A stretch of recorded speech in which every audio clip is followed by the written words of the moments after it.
Tu mets sans doute le doigt sur ce qui peut nous fragiliser au travers justement de ces schémas qui se sont voulus le plus complet possible, mais qui sont, il faut le reconnaître, extrêmement complexes à certains moments.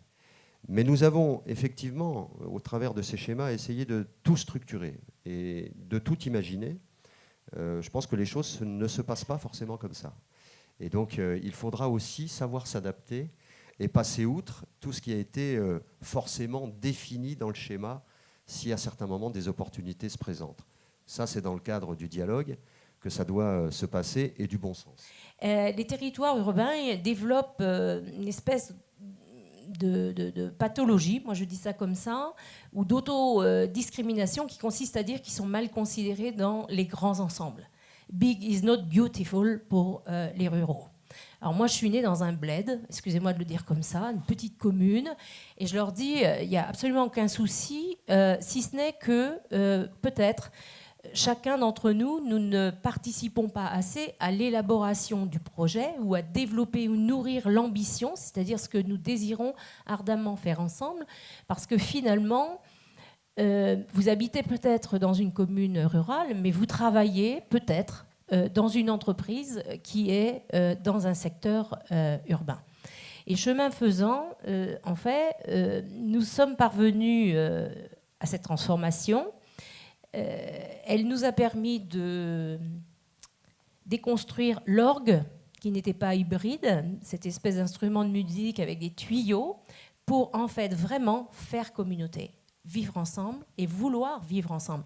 Et cette défiance, il faut absolument la surmonter. Et dans ce cadre-là, c'est à nous, c'est-à-dire nous les communautés bien intégrées, de démontrer que les plus petits territoires ont toute leur place à nos côtés et avec nous.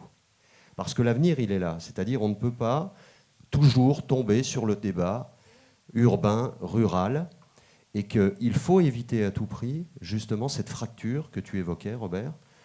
Il faut éviter cette fracture. Mais c'est à nous de démontrer, c'est à nous, je pense, de faire l'effort, plus que les petites communes ou les petites intercommunalités, pour démontrer qu'elles doivent nous rejoindre, que l'avenir, il est là. La deuxième, tu as évoqué la fracture numérique, et le numérique, par exemple. La communauté urbaine a investi 8 millions d'euros pour éviter la fracture numérique. 8 millions d'euros, et pas 1 euro investi sur les villes-centres. Pas un, puisque c'est l'opérateur historique qui est chargé de développer le numérique et le très haut débit et le haut débit sur les villes-centres. Là où se mêlent l'ensemble des partenaires qui, effectivement, participent, je dirais, de l'action dans cette direction-là et dans ces politiques-là. Il nous faut être associés de toute évidence aussi, plus aux politiques régionales de l'emploi, de la formation, et siéger dans des commissions et des comités régionaux pour l'emploi et pour la formation professionnelle. Il serait aberrant, je veux dire, que la région, sous prétexte qu'elle a cette compétence que nous lui reconnaissons, je veux dire, ne nous associe pas finement dans la définition même des formations et dans la définition, je dirais, de l'action sur les territoires, de manière à ce que cette action soit la plus adaptée possible. Nous avons besoin de retraiter des routes et nous avons besoin de retraiter, évidemment, je veux dire, des grands réseaux numériques pour pouvoir mettre le pays à niveau de la compétition. Il nous faut aussi travailler avec les CCI, bien évidemment, dans le cadre des partenariats par rapport à l'export et à l'import. Et puis, il nous faut travailler avec Business France. Et je veux terminer là-dessus.